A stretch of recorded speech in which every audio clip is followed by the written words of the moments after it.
Yo, what's up everyone? Skulls Nightshade here. One of the things I absolutely love about Phantasy Star Online 2 New Genesis is the character creation.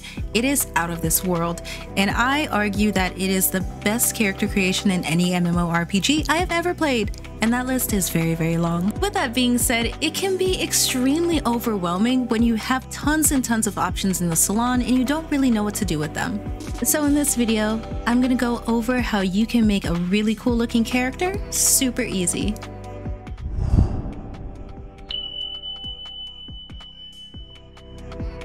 After selecting Create a Character, you are sent to this screen. And here you can see we have some preset characters that you can choose from. There are a few Type 1 or male body types, Type 2 or female body types, and we also have Cast, which is the more robotic body type, both Type 1 and Type 2. You'll start by choosing whichever one you really like or whichever one is closest to how you want your final look to be. After that, you have a few options on how you'd like to edit your character. You have the simple creation, detailed creation, and you can skip character creation altogether, sending you into the game with the preset that you chose. Let's start with this character and select simple creation. Here you have the option to change the face and head. Choose whichever face shape you like the most. Now we're going to change the hair. You don't have a ton of hairstyles starting off, but you'll have the ability to get more later, so just choose whichever one you're happy with for now. Now we can change the color of the hair. I chose a hair that has two color options, so color 1 is the base color, and color 2 is going to be the highlight color. Next are the eyes. You can change different types of eyes. Here's where you can choose to sync the eye types if you want the type of eye to be the same. If you uncheck that, you have the ability to have two different types of eyes. Here is where you sync the eye color. If you uncheck this option, you can make the eyes different colors and make a heterochromia effect. Now here you can change the eyebrows. Sometimes it's a little hard to see the eyebrows underneath the hair, so if you select this option right here, you can temporarily remove your character's hair so you can see a little bit better. This is also good for placing accessories like earrings and piercings. Next is the eyelashes. On this tab, you could change the ears, horns, and the mouth.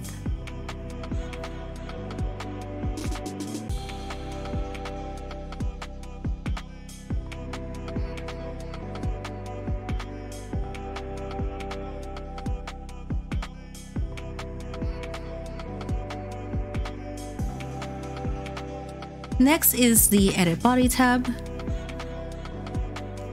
You can change the type of physique you have using this little slider that kind of distributes weight throughout your body. This slider adjusts the chest size, that's pretty self-explanatory. Here you adjust your arms and your hands. You don't really need to do much with this in the beginning, but you can mess around with it.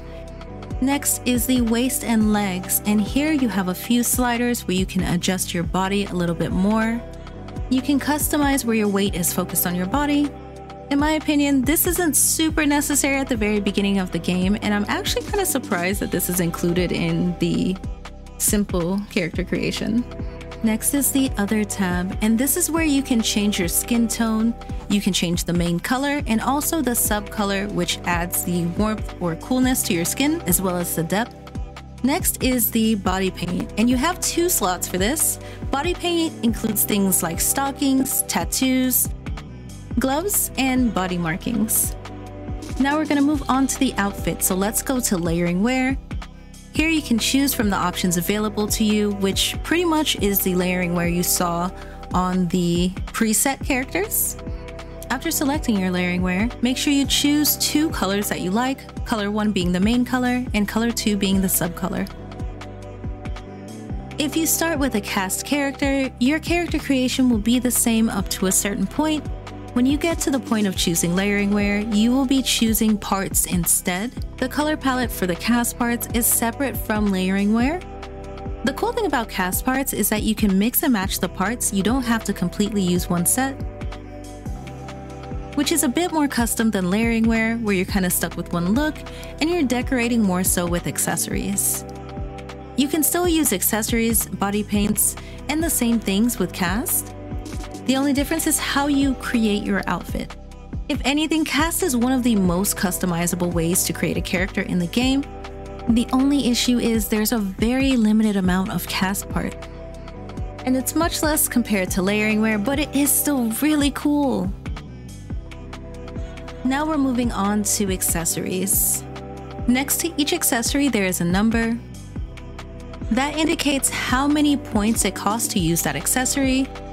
And you have up to 18 points you can use on accessories, so just keep that in mind when you're making a look. If you want to use a lot of accessories, make sure you choose the ones that don't have a very high cost and you should be okay. New Genesis accessories are indicated with a white background, and base PSO2 accessories have the darker blue background. If you select advanced settings, you could change the size, color, position, and placement of an accessory.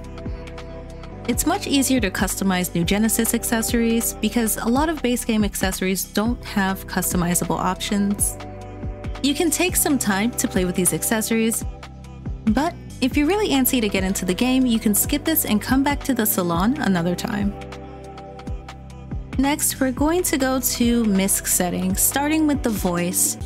You can select one of the voices available to you, change the pitch, and sometimes change the effect depending on the voice. Next, you'll want to change your motions. You can change things like your idle stance, your movement when not running, your jump, your landing, your dash, glide, and your swim.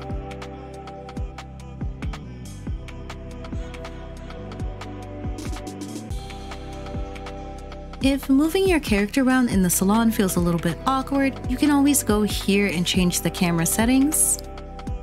And before you leave the salon, you have the option to check your expressions and motions, but that is completely optional. And that's pretty much it for creating a new character. If you've already played this game and you're making a brand new character, you can always load your creation data, which is basically a copy-paste of a previous character. To make this happen, you'll have to save your creation data for your existing character and then load it on your new character here. It's basically a copy and paste from your old character. Just keep in mind, if you don't have the items that your old character was wearing when you save that data, they won't apply here, so it'll do its best to match up what it can. You can always go to the Review Changes tab and untick anything that you don't want to apply. After that, choose your class. This only includes 6 of the classes. Classes like Braver, Bouncer, Waker, or Slayer can be selected once you unlock the class counter. And now you're going to head into the story and begin your journey in Halpha. If you've already completed the story and this is just a new character, you'll have the option to skip the story up to a certain point. It'll send you directly into town, but just keep in mind your map will be empty. It will all be unlocked, but you'll have to run around and get things like Ryukers and mags and stuff like that. Alright guys, thank you so much for watching this video. I hope it helped new players, as well as currently active and returning players.